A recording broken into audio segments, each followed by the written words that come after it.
Hello friends, welcome to my channel. कैसे हैं आप लोग? आशा करते हैं अच्छे ही होंगे। तो चलिए दोस्तों, आज हम सब घूमने जाते हैं वृंदावन। तो हमने यहाँ से अपने गांव से ट्रेन लिया है और ट्रेन पकड़कर हम निकल पड़े हैं वृंदावन की ओर। सबसे पहले हम पहुँचेंगे दिल्ली। तो दिल्ली हम रात में पहुँचे हैं दोस्तों। देखिए यहाँ पर लाइटिंग की क्या जगमगाहट है। और उसके बाद हम दिल्ली से ट्रेन पकड़ेंगे मथुरा के लिए।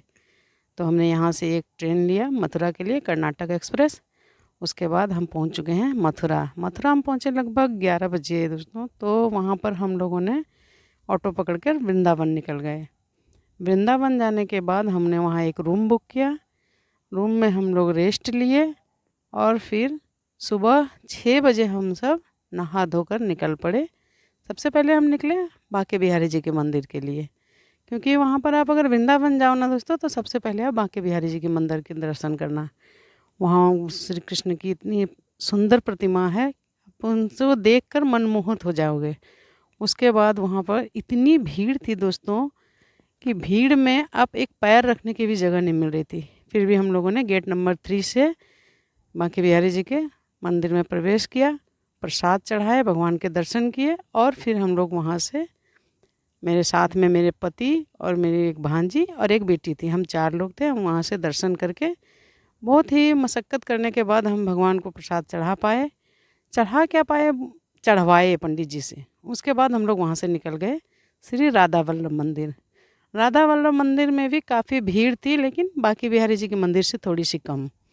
फिर हम लोगों ने वहाँ पर श्री कृष्ण और राधा के दर्शन किया। वहाँ राधे राधे के नारा लगाए गए और वहाँ दोस्तों भक्तों की भीड़ तो थी ही, लेकिन उस भीड़ में जो भजन और सब झूम रहे थे, राधे राधे का नारा लगाया जा रहा था, इतना प्यारा लग रहा था, हम आपको क्या ही बताएं।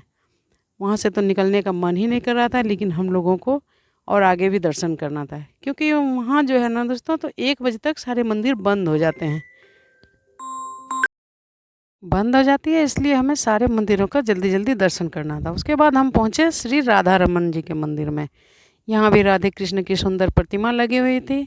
हम लोग वहाँ भी पहुँचे, दर्शन किए, नारा लगाए राधे राधे का। और वहाँ पर काफ़ी भक्तजन जो है वो नाच गा रहे थे, राधे राधे के नारे लग रहे थे, काफ़ी भीड़ भी थी। फिर भी हम लोगों ने अच्छे से दर्शन कर लिया। दर्शन करने के बाद हम लोग आगे, आज हम लोग सुबह के टाइम में हमने प्लान बनाया था कि आज कम से कम हम 4 जगह पर या 5 जगह पर हम घूमेंगे। उसके बाद हम लोग वहाँ से निकलने लगे। निकल कर हम वहाँ से निकले राधा दामोदर मंदिर की ओर। राधा दामोदर मंदिर जो है वहाँ से कुछ ही दूरी पर था दोस्तों। लगिए आप 100-200 मीटर की दूरी पर होगी, जो कि राधा दामोदर मंदिर थी। लेकिन हमें वहाँ पहुँचते पहुँचते कुछ समय लग गया, तो मंदिर में ज़्यादा भीड़ नहीं थी, हम लोग वहाँ अच्छे से दर्शन कर पाए। फिर हम वहाँ से निकल गए चीर घाट। चीर घाट में जो कदम के पेड़ पर वहाँ भगवान जी बैठे हुए हैं, विराजमान हैं, और वहाँ मनोकामना के वस्त्र भी बांधे जाते हैं। ये यमुना किनारे बसा हुआ है। यहाँ पर आपका कालिया दाह का भी घाट है, जहाँ पर कि भगवान ने कालिया नाग का वध किया था, वो भी यहाँ पर मंदिर बना हुआ है। तो वहाँ वहाँ पे काफ़ी भीड़ नहीं थी दोस्तों। हम लोगों ने वहाँ अच्छे से दर्शन किया। हमारी बेटियों ने मनोकामना के लिए वहाँ प्रार्थना भी की। और फिर हम लोग वहाँ पर अच्छे से, जमुना में काफ़ी पानी भी नहीं था, वहाँ से हम लोग जमुना जल में नहा तो नहीं पाए, लेकिन थोड़ा सा अपना शरीर को शुद्ध करने के लिए जल का छिड़काव किया। फिर हम लोग वहाँ से निकल गए। अब हम चले आए निधि वन में। निधि वन में जैसे मान्यता है कि रात में वहाँ नहीं घूमा जाता है, तो हम लोग वहाँ पर दोपहर में ही निधि वन में दर्शन किए। निधि वन में हम लोग यहाँ पर पहुँचे, ललित कुंड को देखे हम, फिर वहाँ भगवान के दर्शन किए।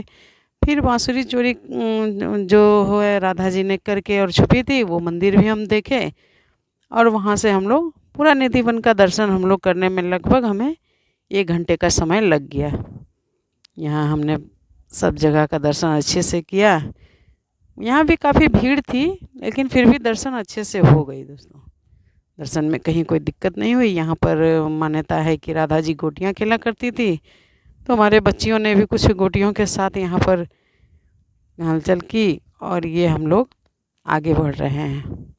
निधि वन में जो है दोनों तरफ से घेरा करके छावनी बना दिया गया है।